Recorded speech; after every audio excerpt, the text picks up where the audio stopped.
شروع اللہ کے نام سے جو بڑا مہربان اور نہایت رحم فرمانے والا ہے۔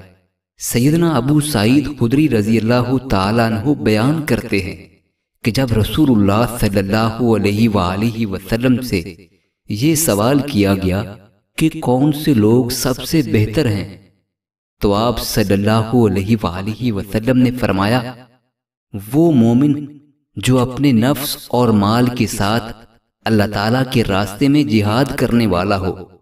اس نے پوچھا کہ پھر کون سا آدمی افضل ہے؟ آپ صلی اللہ علیہ وآلہ وسلم نے فرمایا، پھر وہ آدمی ہے جو کسی گھاٹی میں الگ تھلگ ہو کر اپنے رب کی عبادت کرے اور لوگوں کو اپنے شر سے محفوظ رکھے۔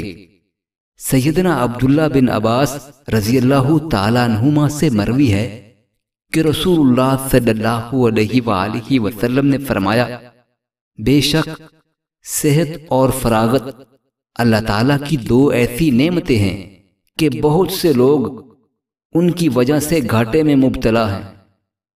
سیدنا نافع بن عبد الحارث رضی اللہ تعالیٰ عنہ سے مروی ہے کہ رسول اللہ صلی اللہ علیہ وآلہ وسلم نے فرمایا، نیک ہمسایہ، پرسکون اور نرم سواری اور کھلا گھر آدمی کی سعادت میں سے ہے۔